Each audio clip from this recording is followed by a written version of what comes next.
This episode is brought to you by Shopify.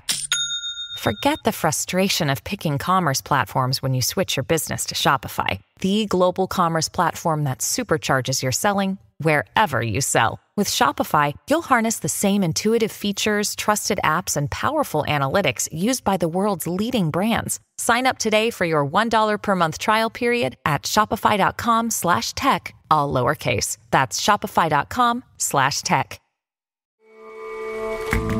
I'm Jason Palmer, one of the hosts of The Intelligence, The Economist's daily current affairs podcast. The Economist's award-winning shows make sense of what matters, from our special series on China's president to our weekly podcasts on business, technology, and American politics.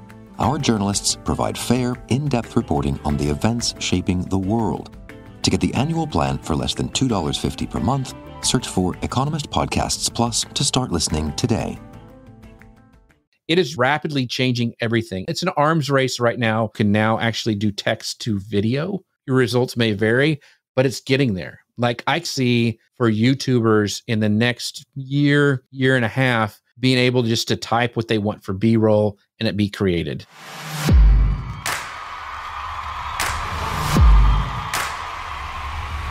Hey, it's Erik Fisher again. Thank you for joining us again on Millionaire University. Class is continuing with my conversation with Jeff Sieh. If you've missed the first two, make sure you go back and listen to those because this is a continuing conversation. Starting with the conversation we had about creativity, and then we progressed in that conversation over to repurposing and the power of that. And now we're finally talking about AI and AI tools, which I know you've heard a lot about. This is from somebody who's been in and out of using them through and through since they hit the mainstream. And we're going to talk about the increasing use of content creation using AI, some of the ethical conversation and implications that happen with that, and the impact that AI tools can have on your creativity. Jeff shares his insights on using AI tools in his business and recommends a bunch of specific tools for tasks like content creation, generating images. We also talk about AI and art and AI on podcasting and live video. And we also talk about the positive impact that AI can have in enhancing your creativity and your efficiency, because who doesn't want to be more creative and who doesn't want to be more efficient? That's what the tools are there for, right? And then we get into some recommendations for AI tools and our experiences with those and using those tools to not just create content, but to tell a story. So if you're wanting to keep your hand on the pulse of the evolving landscape of AI and its impact on creativity, you're going to love this conversation. Class is back in session. Let's get to work. All right. We are here talking with Jeff Sieh once again. We have talked previously about creativity. We also kind of then talked about repurposing, not just coming up with ideas, but then having a pillar piece of content or a pillar thing that you do and then using that and not leaving, in other words, using the whole cow. Jeff, it's been great talking with you so far, but I think one of the things that we wanted to dive deeper into were some of these AI tools and what they can do and what should we be thinking about in terms of our business and how we can use that. But before we go into those different tools, I know that when it comes to creativity, a lot of people are thinking AI is, especially we just came through a writers and an actors strike in the year of 2023. And one of the key pieces in both those strikes was the use of AI by studios to replace writers, to replace actors. And I know that to a certain extent, that's one of the great things about AI, but it's also one of the worst things about AI. Right. What are your thoughts on this? I think it's going to be something that we're going to have to continue to talk about moving forward because it's getting easier to create all sorts of different like visual images. For example, I spoke about this subject at Luma General's Momentum. And the funny thing is, you know, when you speak somewhere, somebody introduces you usually and they have like a thing. And Lou was like, gave me this, hey, this is Jeff Sieh. I met him, And one of the things I was able to do is like, you know what, Lou, I don't think that was a very good introduction. And I was able to play an introduction with his voice and with all his inflections, going over the top about how great I was, right? It was very, very funny, but great. It was also very scary because I was able to clone his voice with 2 minutes of his podcast and get all his inflections and the way he says things. So I used it for humor. Lou, I knew would be okay with it, but there's stuff now that you can do without any, permissions. And so there's going to have to be some regulations going forward. You and I both are comic book fans. We love comic books. It is really easy right now. I can create some amazing Batman images doing all sorts of cool things. I can create my own comic book now with the images that I can create from text-based, image creation. I have a little bit of issue with that, even because I love comic books and I love comic book artists and what they do. So the issue is where they're taking their data sets from. Did they get permission from it? Is it fair use? All sorts of questions. The cool thing is a lot of these companies, even OpenAI and Adobe, they have an incredible in their Photoshop called generative fill, which you can do some really amazing things with, but they're only using to grab their data from data sets that they own from their Adobe stock that they've paid for. Artists, they've actually paid money to them, so they have the rights to use those images in the way they want. That's coming forward too. So that kind of stuff I think is really, really cool. I'm really kudos to Adobe for doing that. I feel really good about using Photoshop. I don't have any squeamy feelings, and because I know that they've done that. So it is a gray area right now. I have created Batman images because it's cool, but I haven't shared them out, if that makes sense. So I think I'm okay with that thing. So, but you have to look and see, am I hurting artists by doing this? Or is it so far away from what, they're doing that it's okay? So there's a lot of questions. So you got to ask and answer those things yourself morally before the government doesn't even know what the internet is right now. So, I mean, yeah. It's going to be a while before they figure that out. I remember when it was referred to as a series of tubes, the internet yes, by politicians back in, it's dating me, but a while ago. So my thought is that there's a couple different places we can go here. I know that number one, I know that your daughter works in your business with you. Yeah. And so that's helping you because you've got another person that can do work for you, but also that also is kind of akin to what some of these tools can do. Now, again, the human element cannot be as much as you can replicate someone's voice, their tone of voice when it comes to writing. You can even do it was still it was still my words. Like I wrote what I wanted Lou to say. Right. Okay. So it was still me. Yeah. As we're replicating humans to a certain extent or things that they could have done, we can replicate, but we can't replace. There's still human thought. There's still human heart when it comes to that. And that's something that every business person needs to remember. But I think that's one of the key places that AI comes into small and large businesses is, when you think about it, is it's fulfilling a role somebody else used to do, and now it's doing, or it's being used by a human to another one of the things that can be a roadblock that AI can help with is the blank page syndrome. And I think that's one of the best things it comes up with. Again, you can ideate and come up with images and then use that and say, hey, I want you, then actually hire somebody to create really good images. Depending on what the thing is you're wanting to do, commercially, et cetera. Same thing with train it on your tone of voice and say, hey, write me a draft of such and such. Like, what's your thoughts on that kind of ideation stage when it comes to these tools? So you mentioned my daughter. So my daughter and I, we use AI every day, and she's actually using it to help get her tasks done. So I'm a big fan of ChatGPT. I love it. I have the paid version of it. I also use Dustin Stout's Magi, which I would highly recommend for anybody who is wanting to dip their toes in AI and wants to pay one fee and experiment with all of those, because he's able to pull those in, and you can use, like, if you're wanting to create an image, you can use Midjourney, Leonardo, Dolly. And so you can do all those with one fee. I am a nerd and I have a lot of different ones that I've been testing, but that's where I would start if you guys are wanting to jump into it. And a lot of people still don't understand or know it. And the same thing with the open language, the large language models. ChatGPT is the most famous one, but there's a bunch of other ones. Claude is another one that's really good, that can ingest more information. So using it as a tool is what we use it for.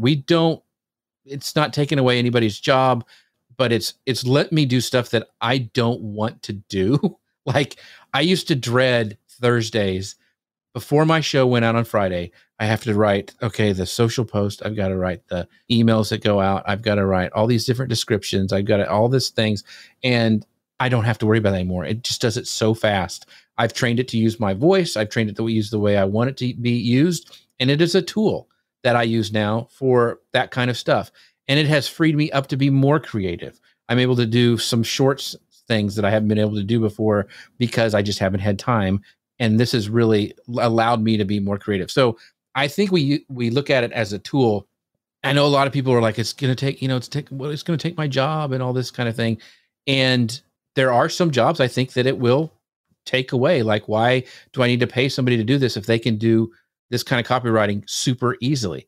And it's not cool. It's not, I mean, it sucks for them. I get it. But just like right now, if I go outside, I don't see a blacksmith shop on every corner like it used to be back in the days where we had horse-drawn carriages. They're still blacksmiths. They do good work. You still need them for shoeing horses and stuff, but we don't have as many as we used to.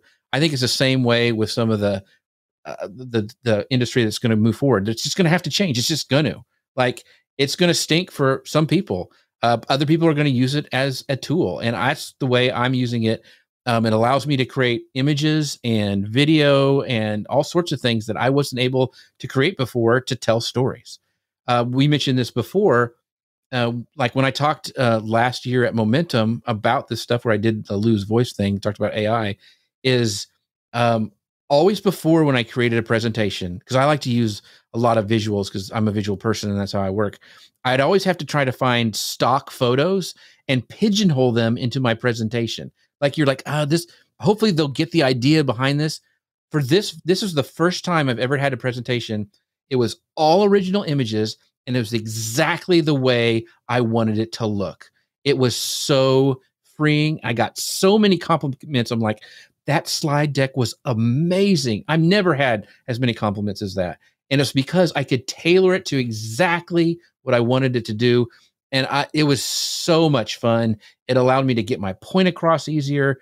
And I see this moving forward, and I'm starting to implement that in all the ways that I tell stories across all my platforms. Like, I'm able to use exactly the B-roll that I want to use for a video. Like, I'll zoom in on a still of the thing that I exactly wanted to portray because I was able to create the image of it in a lot of these tools, these AI tools that have come out.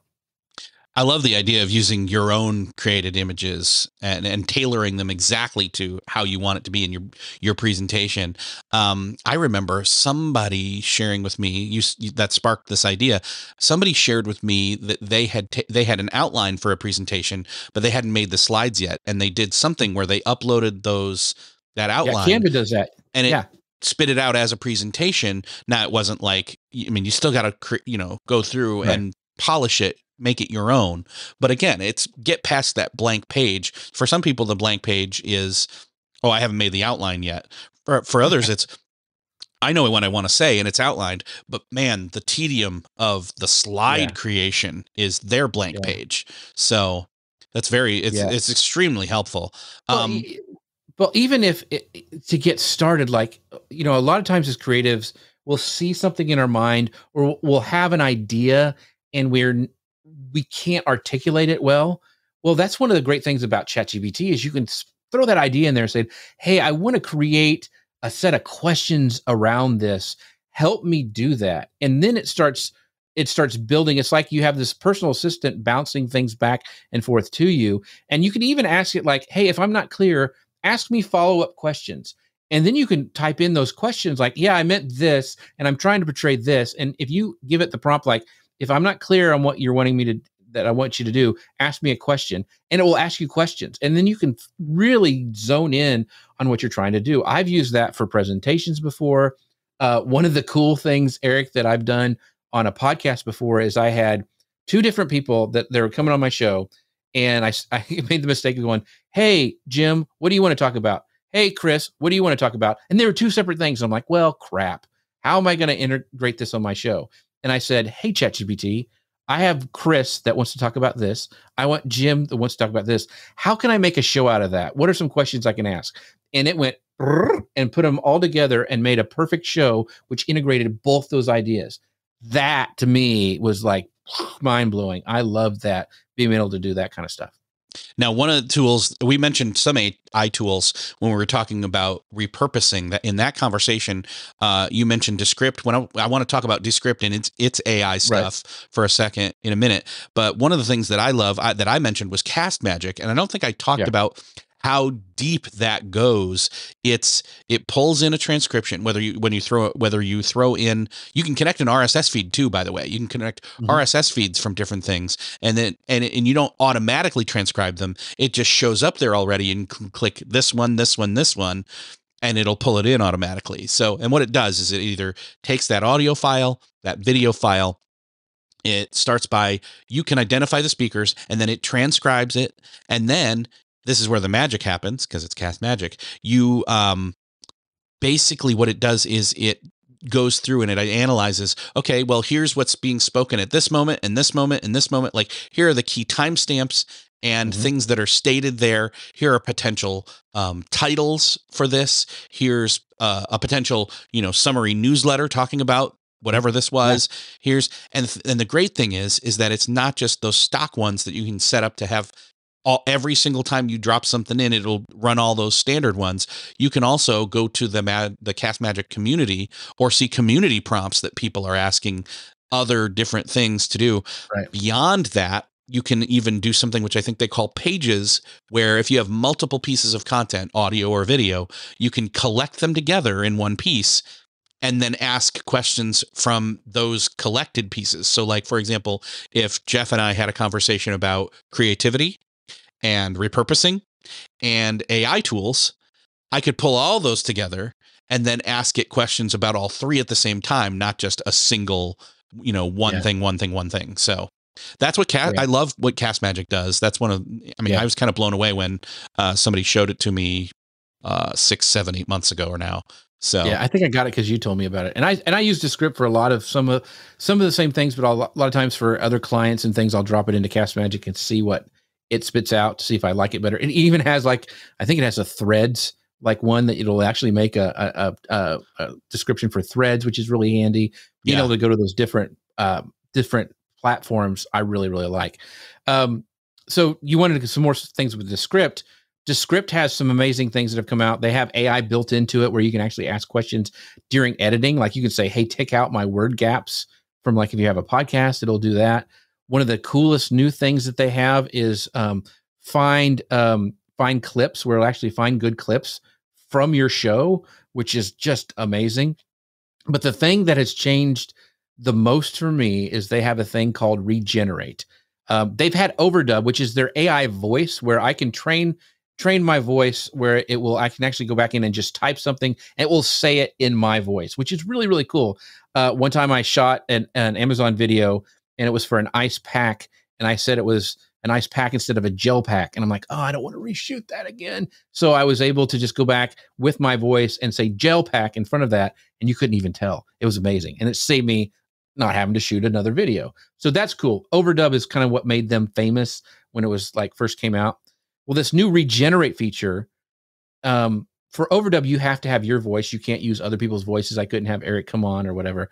But Regenerate, what it does is I can put a split in the clip and click on Regenerate, because a lot of times I'll fumble my word, or there'll be a bonk on the mic or something like that, and I can't fix it. Well, now, even if Erik's there and he says my name wrong or something like that, I can click that button called Regenerate, and before the split and before the split and after the split, it will regenerate that piece of content, which is in the transcript. So it fixes things. Like if I drop off a word, or if I bonk the mic, or if I mispronounce a word, I can fix it right there inside the transcript. It saves so much time and makes me sound better and more professional. It's great for my clients because I don't have to go to them and go you said this. We really need you to go redo this section again, which nobody likes to do. And you're able to do that right there inside of the editor. Oh my gosh, it's a game changer. Shipping can make or break a sale, so optimize how you ship your orders with ShipStation. They make it easy to automate and manage orders no matter how big your business grows. And they might even be able to help reduce shipping and warehouse costs. So optimize and keep up your momentum for growth with ShipStation. Sign up for your free 60-day trial now at ShipStation.com and use the code POD. That's ShipStation.com with the code POD. TIAA is on a mission. Why? Because 54% of Black Americans don't have enough savings to retire. So in collaboration with big-name artists like Wyclef Jean, TIAA released Paper Right, new music inspiring a new financial future. With 100% of streaming sales going to a nonprofit that teaches students how to invest. Stream Paper Right now and help close the gap. This episode is brought to you by Carnegie Mellon's Tepper School of Business. Want to advance your career or switch fields? An MBA from Carnegie Mellon's Tepper School of Business can help. Earn your degree from a top-ranked business school with a thought-provoking curriculum, one-on-one leadership coaching, support from experienced career counselors, and full-time online hybrid and accelerated MBA formats. Join the intelligent future. Visit cmu.edu/Tepper to learn more.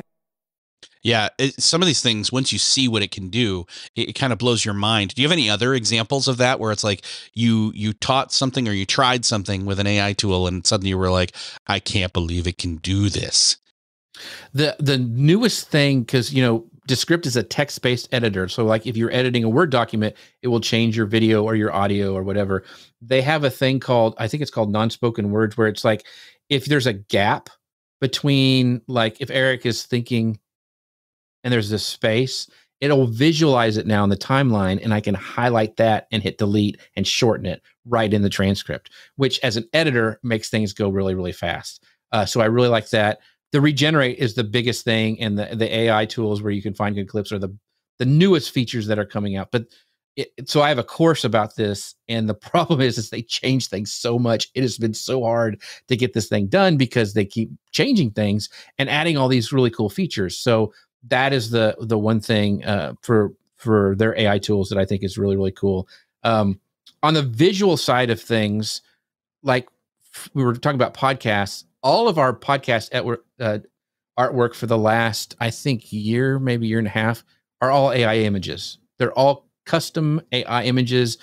My daughter has been doing that for me. And so we use a tool called Midjourney. And if you now have the paid version of ChatGPT, you can have DALL-E 3 is inside of there, which you can use to create artwork. They're both really good. I tend to like Midjourney better. I think they have better, the images look better. And the coolest thing now that has come out with Midjourney is if you put text in brackets, it will actually do the text. So before it would always look jarbled and weird if you had a text on an image, you just couldn't use it. Now it's starting that you're able to put text on image, which is amazing. The other big tool, as I mentioned earlier, is Adobe. Their generative fill is spectacular.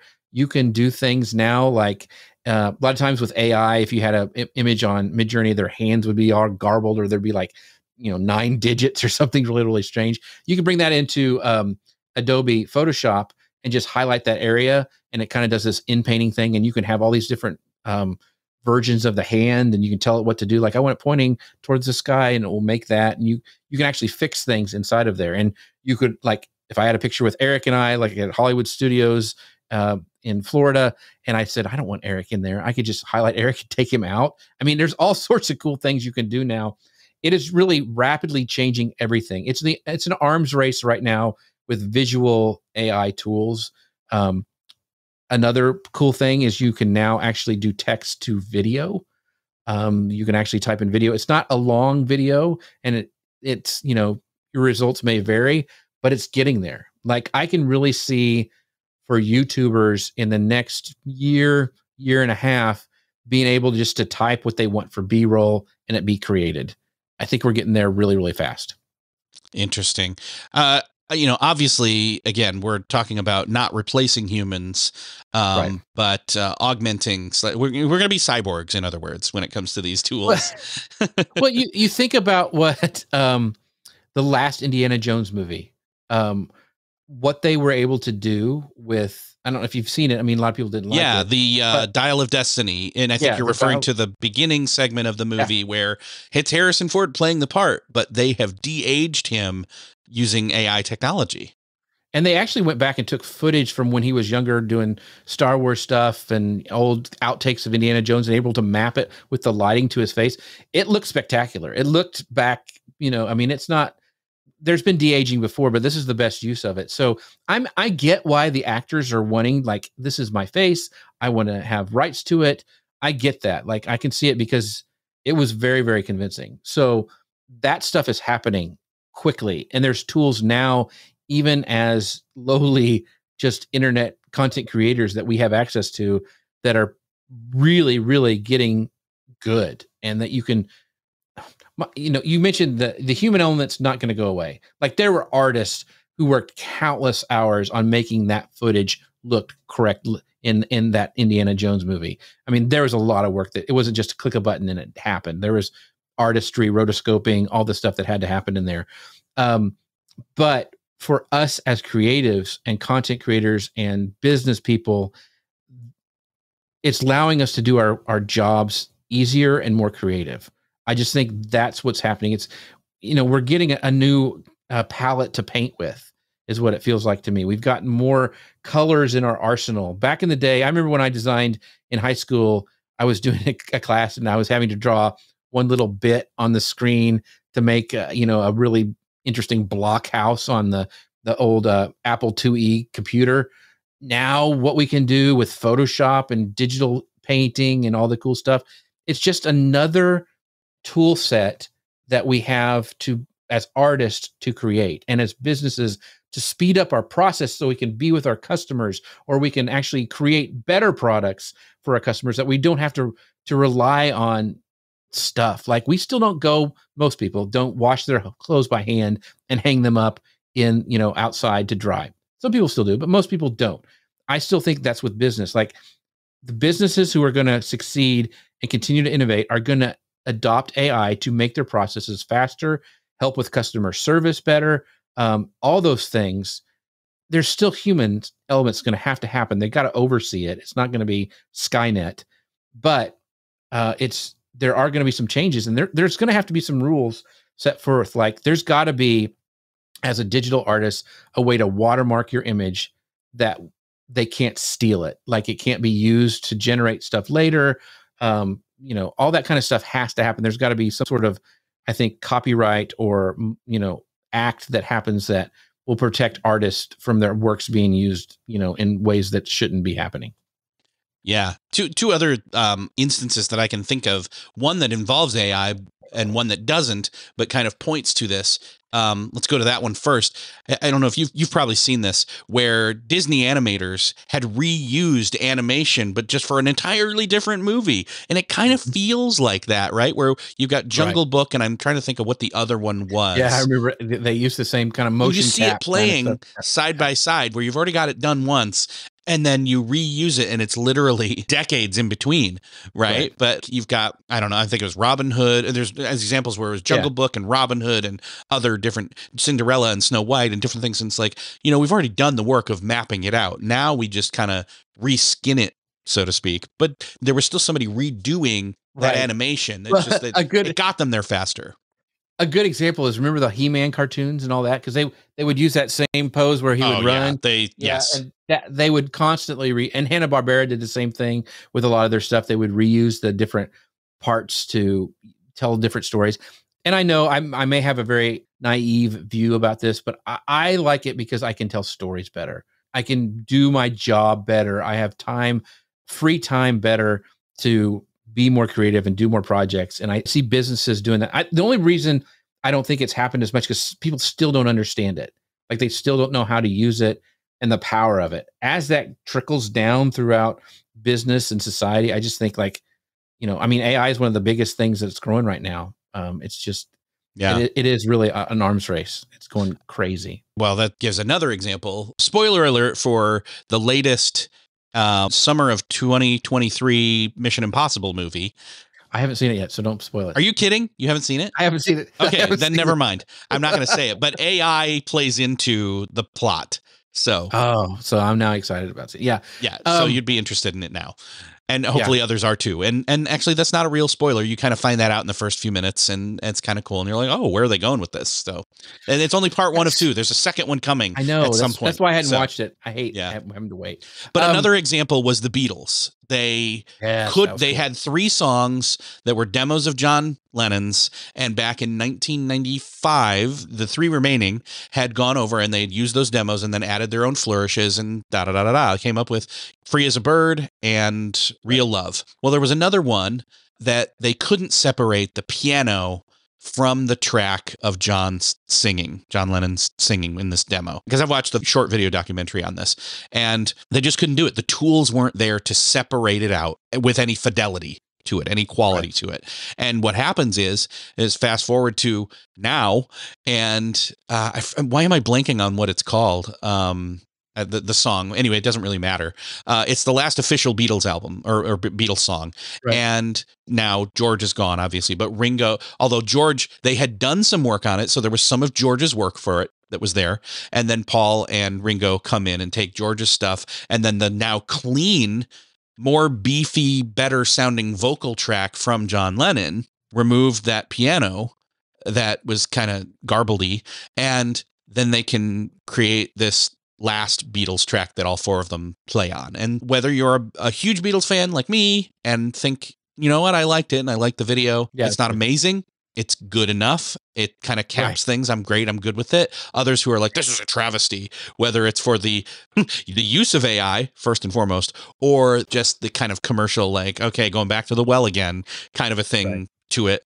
That said, the tools and the opportunities the tools give us is really more the thing. And I say all that to say, I saw a musician who had posted a little promo about a single or something he's got coming out, and it was a video, and it was kind of made with AI, and they made it themselves. And somebody commented and said something like, oh, musicians and artists are losing their jobs because of this. I can't believe you did this. He's like, this is like going into the studio like the Beatles and learning all the new tools and doing cooler, newer things with it. It's still using a tool is the key I want to address. And you're always going to have people who say it's not as good or it's not as great or it's like it's cheating or something. But like, we had records and people still like to go buy records. Had a huge resurgence because it was a thing that people like. And I see that could be the same thing. Like one of the things that I've said this before is that because of podcasting and live video, which we both do, is I think our jobs are pretty much safe because you can't replicate this yet. There's something there